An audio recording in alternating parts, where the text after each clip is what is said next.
Hey everybody, Unstable Gamer here, and welcome back to Marvel Realm of Champions. In this video, we have the March tier list update, and it's gone through quite a bit of a rework, changed kind of how I approach it, so we're going to go ahead and dive into that and show you how to use the new tier list. But first, before we jump into that, if you're just now finding this channel and you want to stay up to date with this and other games, consider hitting that subscribe button so you don't miss out.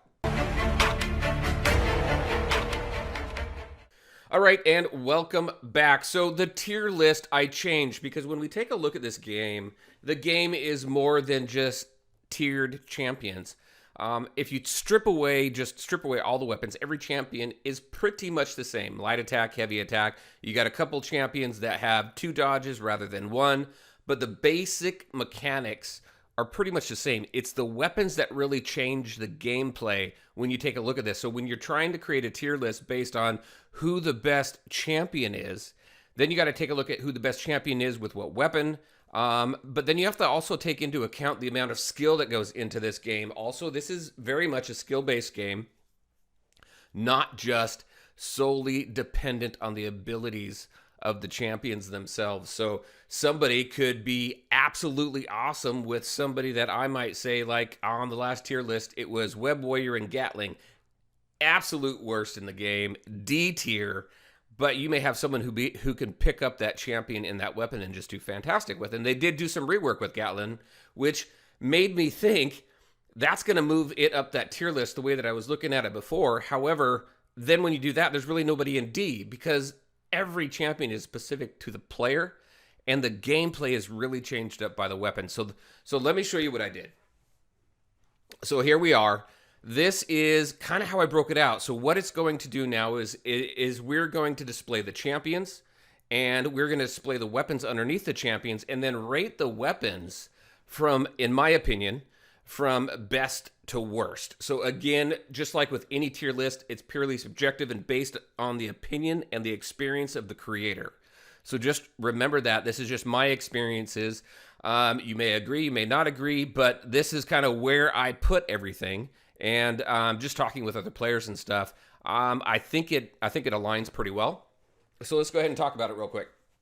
So Hulk, we're just going to go from left to right. Blue, again, is your tanks.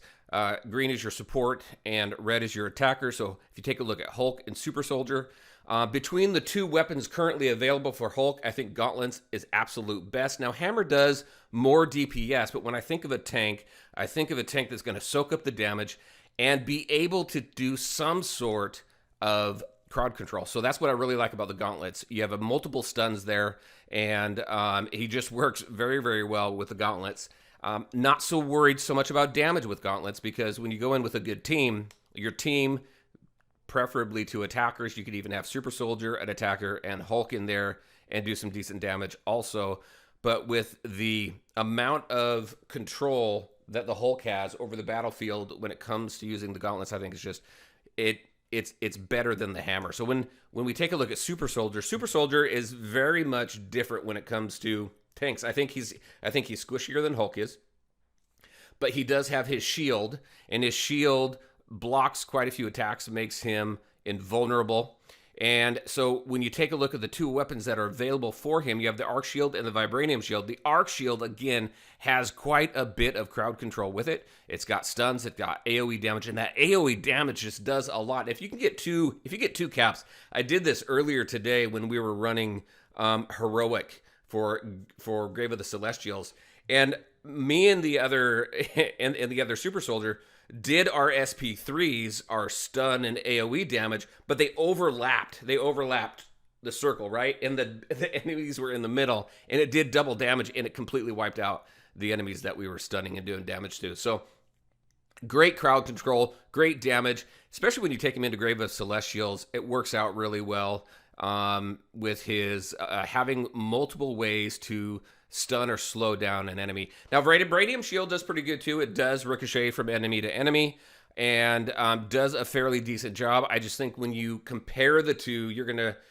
you may agree, at least I feel, the Arc Shield is quite a bit better than the Vibranium Shield, actually. So now when we go to Sorcerer Supreme, I was a huge proponent of Tome. Sorcerer Supreme went through a huge rework and adjustment of abilities really brought down the damage potential of Sorcerer Supreme.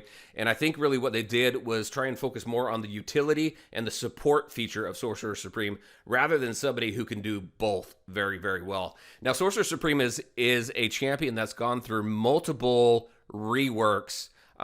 2 times, I believe, during the beta, and then now this huge one here that really brought down the damage, even brought down the healing a little bit as well, and the shield potential. Didn't break her. I don't think it broke her. She functions very well as a support.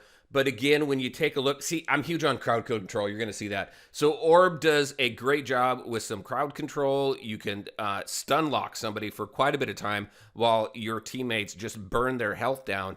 The drawback to that is you just can't move. So you're stuck there as you're stun locking somebody. It's almost like a double stun lock. You can't do anything, and your enemy can't do anything until they get burned down or they get released. So, but I feel with the adjustments that happened with Sorcerer Supreme, that the Orb, I think, inches above Tome. Now, Tome has a great AoE damage. It doesn't do as much as it used to, but it does do a decent amount, and especially when you have maybe some opponents who are quite a bit low on health. You could burn that and possibly take some out. You also got a nice shield there as well and some healing. So works out pretty well, I think, with what they did with her. I just feel that at this point, Orb is better than Tome. Orb does take a little bit more precision when it comes to using it because the reticle there and trying to aim it is pretty small. So, but again, there's where I have Sorcerer Supreme. Storm, one of 2 champions who now have 3 weapons. So when we take a look at her weapon, she has Blizzard Wand, she has the Cyclone Flail, and she has the Thunder Staff. Now, Blizzard Wand I prefer over the other ones just because I love the ability to slow, and if you double frost, if you double chill, whatever you want to call it, whatever it calls it in the game, then you can freeze them in place completely. Also, the nice AoE damage that she does with her SP3. I just feel she's very versatile. She also has some nice synergy sets as well. The Cyclone Flail I really like because, again, Storm is one of those champions that went through quite a bit of rework. They reduced her damage potential as well, really focusing, at least from my lens, really focusing on the support potential of the character. So the Cyclone Flail, the newest weapon, SP1, does quite a bit, actually, sucking them into the center of that circle, which when you couple that with maybe Hulk's Stun or Iron Legionnaire's Drone SP3, there's a lot of ways that you can combine that and coordinate with other members of your team to really just do massive damage. Just pull everybody in and do some massive AoE damage. Also, you can push. You can go ahead and push with your SP3 the opponents out of the ring. You can even push them towards your own Bodok. I had one match I went in there. I had a Gauntlet Hulk punch me out of the way, and that's another thing with Gauntlet Hulks. You can punch opponents out of the ring and just you can push them around the ring. So I had someone push me towards their Bodok, punching me with their Hulk, and then the Storm used her Cyclone Flail and pushed me further into their Bodok, and I just got toasted. So definitely be careful with that. But just the ability to move around and control the battlefield definitely gives your team an edge. It does require a little bit more coordination and familiarity with the champions and your teammates knowing what you're going to do. But it's a great weapon. I like it over the Thunderstaff. That weapon there, I think there's some decent damage potential there. The SP3 is a little frustrating for me only because I feel the radius is pretty small and you got to move around and you really open yourself up to just getting decimated by your enemy on there. Now, it does work out fairly well, especially when you have opponents who are pretty low on health. You can take them out fairly quick with that. But again, lack of crowd control there and the ability to kind of just maneuver things around with that weapon itself. The other two have a little bit more ability to do that. So that's kind of where I am with that. When we go into Web Warrior, Web Shooters and Gatling Shooter. Now, I've been using Gatling Shooter a lot lately. Gatling Shooter did go through a little bit of a buff, which was good. Increased its damage potential a little bit. I do like the web shooters. Again, this is a common theme with me. But I do like the web shooters because there is more crowd control potential there. I mean, even when you go into Grave of the Celestials, the crowd control is huge because when you go into Heroic, the enemies there have certain resistances, but they lose those resistances if you've got them stunned or if you've got them slowed or if you do like major beam damage, things like that. The crowd control that you use in there removes those resistances so you can take down those enemies faster so you can get through Grave of the Celestials much quicker than if you didn't have that. So crowd control is just huge in this game, and anytime you can control the battlefield in some way and disrupt the moves of your enemy, then the better you're going to do and the more chance that you have at winning that match in the arena. So web shooters, I like. Gatling shooter is great. I mean, I would say they're neck and neck, but again, web shooter for me is going to be above Gatling shooter. Gatling shooter does do quite a bit of damage. There is some crowd control with Gatling shooter. You got to be a little bit closer in order for it to root. The SP2 does do some slow as well. It's just you have more potential there with the web shooters than you do with the Gatling shooter. But great weapon. I'm loving my web warrior. Actually, my web warrior I think I use more than any other champion. I've got all of my champions now max level and ready to go on to rank 4 and start leveling beyond level 30. So I've got quite a bit of playtime with everybody. Iron Legionnaire is the second champion with a third weapon. My preference, drones. Drones is great. You've got some nice slows there. You got some nice wide AoE damage as well. And then all of them, you can fly around, you can stun, and you can do some stuff. So I like that with that. Super lasers got a little bit of a punch up, a little bit better control than where they were before the update that we recently had.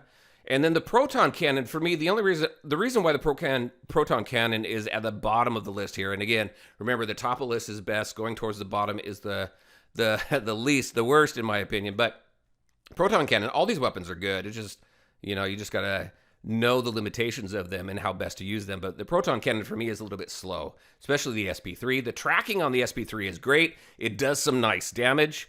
And if you can give up a little bit of speed to do more damage and play that tactic well, then the proton cannon is going to do well for you also. So they're all great. But there's my preference right there. And then we get on to the Black Panther. I like the spear. I like being able to throw the spear. I like it when I have an enemy trying to run for me and they got a sliver of health, so I throw with my spear and I drop them. I like the SP3 where you get the increased armor or defense as you're in that octagonal or whatever field there, and then you just dish out some damage. Both weapons do quite a bit of crit and have some bleeds as well. That right there for Black Panther really isn't so much so any crowd control. It's more so the amount of damage potential that champion has with the weapons. And I like the bleed on the spear. I like the crit chance for this champion. It's just a really good champion with some good weapons there. So there is my preference there as far as spear and claws. As we continue to get more champions, I will add the additional champions to this list, and I will continue to add the weapons and rate them every time we have the opportunity to do that. It may not be able to be monthly. I didn't do a February list because we didn't have the new champion. Any new champion come out in February, and we really needed time to test the weapons and check them out so that I can really give an informed decision or my thoughts on those new weapons there. So there you go, everybody. That's what I wanted to show you. There is my new revamped tier list and kind of how I feel we should, or how I want to take a look at this as this game continues to evolve. I would definitely like to hear your thoughts and your feedback on this list and kind of how I've chosen this format to go. So definitely let me know in the comment section below. All right, everybody. As always, I want to thank you all for taking the time to watch the video. If you liked it, make sure to hit that like button and share your thoughts and questions in the comment section below. Take care, everybody, and we'll talk to you next time.